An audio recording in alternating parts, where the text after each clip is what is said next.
नमस्कार दोस्तों, एक बार फिर से आपका इस प्लेटफॉर्म पर स्वागत है। मैं सुमित गुप्ता। आज हम बात करेंगे क्षेत्रवाद की, और ये जीएस पेपर 1 और आपका इंडियन सोसाइटी में सोशल इशू के थ्रू आएगा ये। और ये लगभग आपके पेपर्स में 40 से 50 नंबर का मार्किंग्स होती है इसके आसपास। इतने नंबर पर ईयर इसके मतलब देखे गए हैं कि इससे कम इसका इस क्षेत्र से नंबर या क्वेश्चंस नहीं आते मेंस में। ये प्री में कोई ख़ास इसका रोल नहीं है, लेकिन मेंस में ये ज़्यादातर रोल निभाएगा। और जो क्षेत्रवाद का जो मूल कॉन्सेप्ट है क्या है और क्या कारण रहे हैं, क्या समाप्त करने के क्या उपाय हो सकते हैं, इन सब पर हम आज चर्चाएं करेंगे। चलिए हम शुरू करते हैं। अब ये आप एक तस्वीर देख रहे हैं जिसमें एक पूरा वर्ल्ड का वो है, और इसके चारों तरफ जो है अलग अलग लोग खड़े हुए हैं। कुछ इसी प्रकार से ही क्षेत्रवाद होता है। क्षेत्र मतलब जिस क्षेत्र में लोग रह रहे हैं उसमें अपना उसका प्रभुत्व होता है। वो प्रभुत्व कैसा हो सकता है? सामाजिक, आर्थिक, राजनीतिक, सांस्कृतिक, वो कई प्रकार के हो सकते हैं। हम देखते हैं एक एक करके। क्षेत्रवाद का जो तात्पर्य होता है, साधारण जो अर्थों में आप अगर देखेंगे तो पृथक्करण, अलगाववाद या फिर स्थानीयता से लगाया जाता है। यह एक ऐसी अवधारणा है जिसमें एक विशेष क्षेत्र के प्रति विशेष लगाव तथा पक्षपात की भावना पाई जाती है।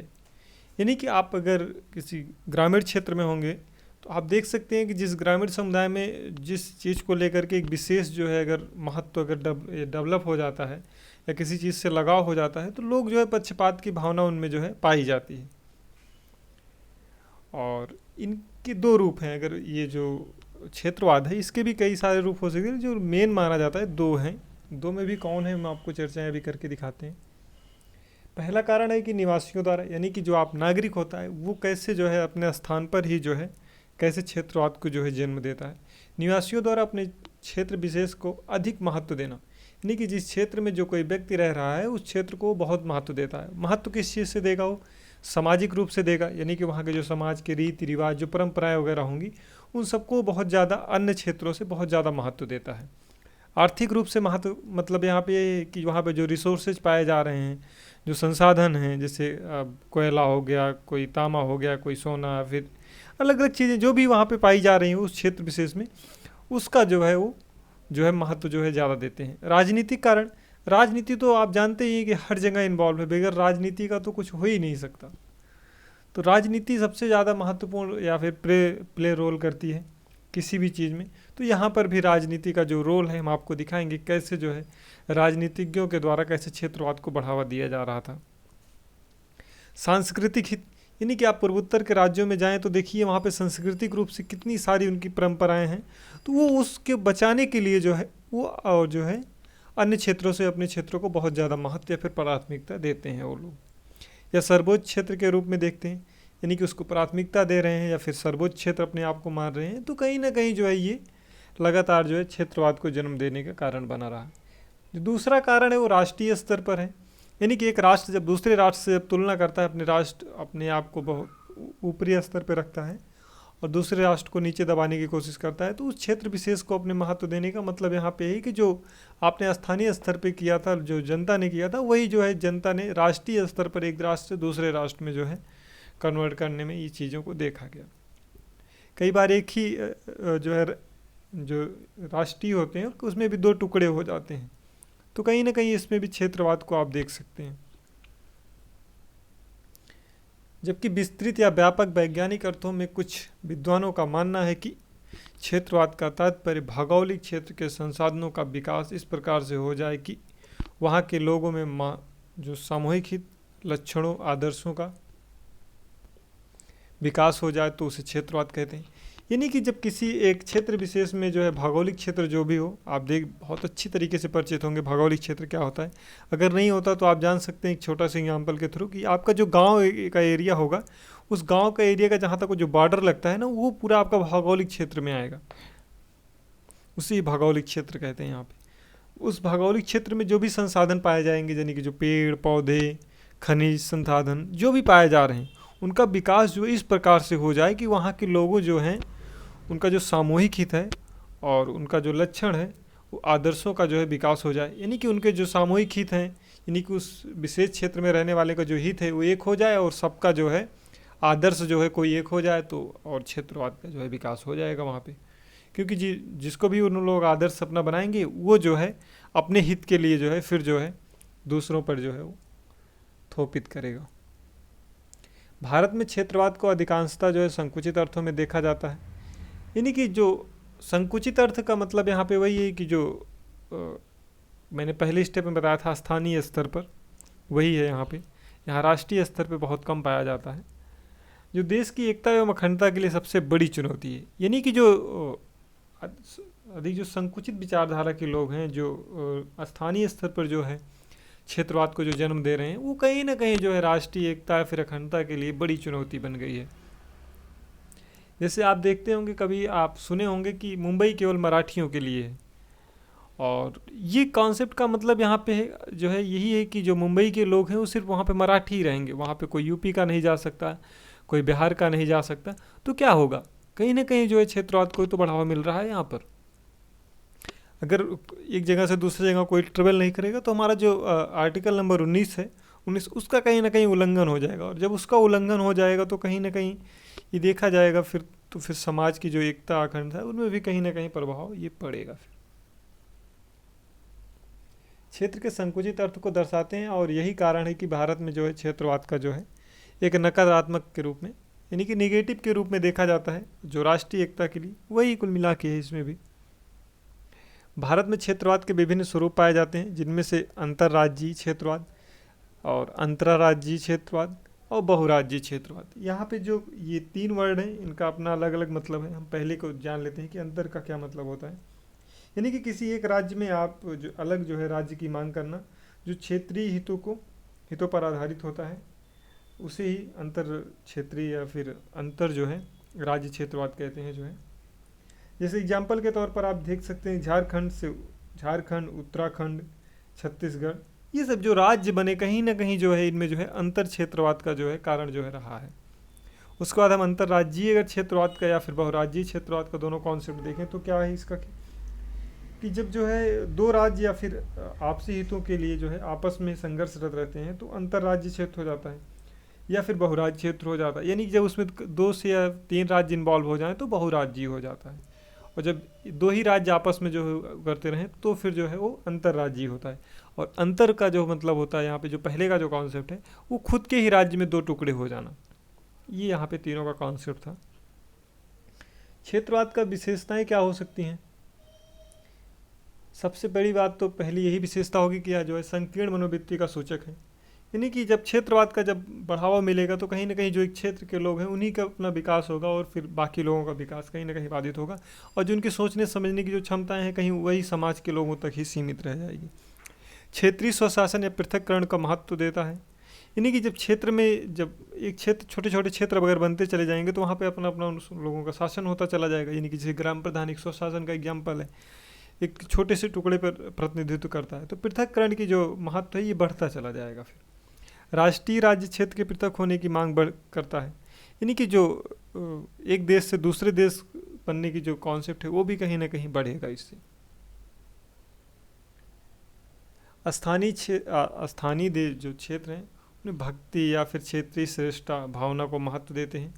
यानी कि कहीं ना कहीं जो है उनका जो श्रेष्ठ जो अपना स्थानीय स्तर पर है, इनका जो भी भक्ति का जो कारण रहा हो या फिर क्षेत्रीय जो श्रेष्ठता की भावना रही हो, ये भी कहीं ना कहीं बहुत तेज़ी से जन्म लेती चली जाएगी। अगर एक को अगर किसी राज्य को या फिर किसी देश को अगर किसी भी कारण से अगर किसी भावना या फिर भक्ति के कारण या फिर क्षेत्रीय विशेषता के कारण अगर अलग कर दिया जाता है तो कहीं ना कहीं दूसरे राज्य भी फिर उससे मांग कर देंगे, और फिर ये कहीं ना कहीं जो है बढ़ता चला जाएगा प्रचलन। अपने क्षेत्र को अन्य क्षेत्र यहाँ तक कि राष्ट्र से भी श्रेष्ठ समझने लगते हैं।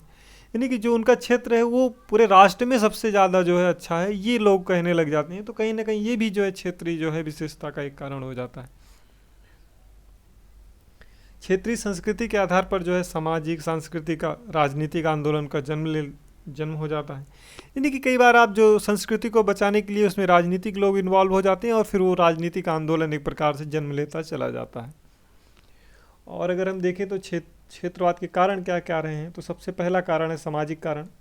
सामाजिक और सांस्कृतिक कारण ही रहे हैं। समाज को अपने सुरक्षित करने के लिए लोग और अपनी संस्कृति को सुरक्षित करने के लिए लोग इस क्षेत्रवाद को लेकर के जन्म होता चला गया। एक इमेज के माध्यम से आप देख सकते हैं कल्चर्स कैसे होते थे। प्रत्येक क्षेत्र की अपनी सामाजिक सांस्कृतिक दशाएं होती हैं। लोगों की एक विशेष जीवन शैली, आधार, विचार, प्रथम, परंपरा, ये सब जो है उनकी अपनी अलग अलग होती है और इनको बचाने के लिए लोग जो है अलग अलग क्षेत्रों की मांग करने लग जाते हैं, जो है उस क्षेत्र से अलग करती है और उसी आधार पर वह उस राज्य या फिर राज्य से अलग होना चाहते हैं। जैसे असम में बोडोलैंड की मांग, यानी कि कहीं ना कहीं देखा गया है कि सामाजिक और सांस्कृतिक रूप से अगर एक अलग विचारधारा अगर जन्म लेती है तो कहीं ना कहीं ये भी जो है एक क्षेत्रवाद का जो है कारण बन जाता है। आर्थिक कारण भी कहीं ना कहीं है। अगर कोई राज्य बहुत ज़्यादा पिछड़ा है तो कहीं ना कहीं जो है वो भी जो है उसमें भी दो टुकड़े होने की संभावना बहुत ज़्यादा रहती है। किसी एक राज्य का या किसी एक राज्य में ही किसी एक साइड जो है ज़्यादा विकास हो गया और दूसरे साइड जो है कम विकास हुआ तो कहीं ना कहीं जो है इसमें भी टकराव की भावनाएं उत्पन्न हो जाएंगी और फिर कहीं ना कहीं जो है राजनीतिक कारण भी रहे हैं। आप देख सकते हैं इमेज के माध्यम से, चाहे वो सांप्रदायिकता हो या फिर भ्रष्टाचार हो या फिर जातिवाद हो या फिर क्षेत्रवाद, इन सब में कहीं ना कहीं प्रत्यक्ष अप्रत्यक्ष रूप से जो है राजनीति इन्वॉल्व होती ही होती है। क्षेत्रवाद को जन्म देने में विगत कुछ वर्षों में राजनीतिक कारणों में महत्वपूर्ण भूमिका निभाई है।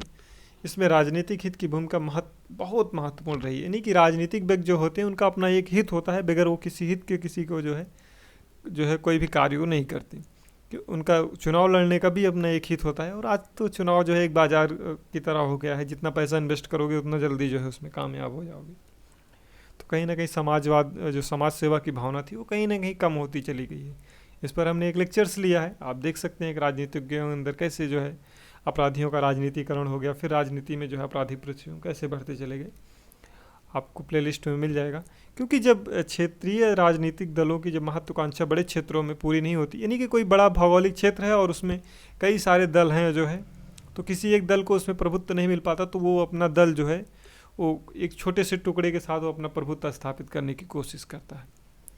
कुल मिला के इसमें यही है, कुल मिला के पूरा अब देख लीजिएगा। महत्वाकांक्षा की पूर्ति कैसे करेगा, वो आर्थिक विकास के मुद्दे को लेकर के आएगा उस क्षेत्र को जो है, या फिर क्षेत्रीय आधार पर अलग होने की बात करेगा, जैसे पहाड़ी क्षेत्र है, फिर जंगली क्षेत्र है, इन सब के आधार पर वो मांग करता रहेगा। ऐतिहासिक कारण क्या रहे हैं क्षेत्रवाद को? भारत में प्राचीन समय से ही प्रत्येक जो है क्षेत्र का अपना एक ऐतिहासिक रहा है और अलग अलग क्षेत्रों में अलग अलग राज्य जो राजा होते थे वो राज्य किया करते थे। यानी कि आप सुने होंगे राजा कैसे राज्य किया करते थे, उनके अपने 500 कुछ विरासतें थी हमारे यहाँ जब हमारा देश आज़ाद हुआ था। तो कहीं ना कहीं वो भी आप एक कॉन्सेप्ट देख सकते हैं कैसा रहा होगा हमारा ऐतिहासिक काल। प्रत्येक राजा का अपना एक निश्चित सीमा तक विस्तार रहा करता था। कुछ राज्यों के काल को या फिर ब्रिटिश औपनिवेशिक शासन को अगर छोड़कर अगर संपूर्ण भारत जो है कभी भी एक शासन के अधीन नहीं रहा है। यानी कि ब्रिटिश काल को अगर हम छोड़ दें या फिर जो है और कुछ राज्यों के जो है राजा जो रहे हैं जैसे चंद्रगुप्त वगैरह के नाम आते हैं, तो कभी जो है भारत जो है संपूर्ण जो है नहीं रहा है। मनोवैज्ञानिक कारण भी हो सकते हैं, एक कारण ये भी मान सकते हैं आप अपने क्षेत्र के प्रति जो है मानसिक लगाव तथा उसके उत्पत्ति है भावना भी क्षेत्रवाद को जन्म देती है। यानी कि कहीं ना कहीं आप जिस क्षेत्र में रह रहे हैं उस क्षेत्र को जो है आपका मानसिक लगाव ज़्यादा हो जाए और उसकी उत्पत्ति की जो भावना है, यानी कि वहाँ के जो कल्चर्स हैं, जो वहाँ की सोसाइटी है, उसके प्रति आपका एक लगातार भावनात्मक रूप से अगर जुड़ाव होता अगर चला जाए तो कहीं ना कहीं ये भी जो है क्षेत्रवाद को जन्म दे देता है। क्षेत्रवाद के परिणाम क्या रहे हैं? यानी कि क्षेत्रवाद जैसे जैसे बढ़ता गया और फिर इसके परिणाम क्या हुए? केंद्र एवं राज्यों के बीच तनाव बढ़ता चला जाता है। यानी कि जब एक क्षेत्र से दूसरे क्षेत्र में राज्य अलग अलग बनते चले जाएंगे तो केंद्र और राज्य में जो है अक्सर जो है तनाव बढ़ता चला जाएगा। और आपको इस तरीके से अच्छे परिचित होंगे केंद्र राज्य संबंध कैसे जो है प्रभावित हो जाते हैं। अगर कहीं एक राज्य में दूसरी सरकार हो, केंद्र में दूसरी सरकार है, तब भी उनमें तनाव कहीं ना कहीं देखा जाता रहा है। कानून एवं व्यवस्था का संकट उत्पन्न हो जाता है। यानी कि जब एक क्षेत्र से दूसरा क्षेत्र अलग होता है तो कहीं ना कहीं प्रशासन को एक लंबा व्यय करना पड़ता है पैसों को लेकर के, एक इंफ्रास्ट्रक्चर पूरी तैयार करना पड़ता है, नई राजधानियाँ बसानी पड़ती है और नए नए प्रकार के जो है पूरे कार्यालय बनाने पड़ते हैं। तो कई बार ये भी कहीं ना कहीं एक संकट का जो है कारण बन जाता है।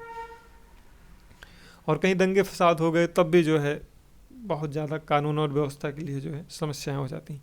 लॉ ऑर्डर क्या होता है आपको मेरे ही प्लेलिस्ट में आपको मिल जाएगा कि लॉ ऑर्डर होता क्या है, आप जा कर के वहाँ पर देख सकते हैं।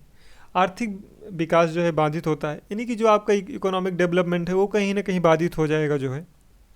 आधुनिकीकरण की जो प्रक्रिया है वो भी बाधित होगी आपकी जो है। ये सारे इसके परिणाम हो सकते हैं। उपाय क्या हो सकते हैं? शिक्षा को अधिक से अधिक प्रचार प्रसार किया जाए, यानी कि शिक्षा ही एक ऐसा हथियार है कि जो आपको क्षेत्रवाद से बचा सकता है। हर क्षेत्र में जो है शिक्षा को ही प्राथमिकता दी जाती है जो आपको उपाय के तौर पर। आर्थिक विकास को शुद्धिकरण किया जाए, यानी कि जो आर्थिक विकास हो रहे हैं उसको एक प्रकार से लाया जाए, गरीबी और जो भी है बेरोजगारी वगैरह उनका भी उन्मूलन किया जाए।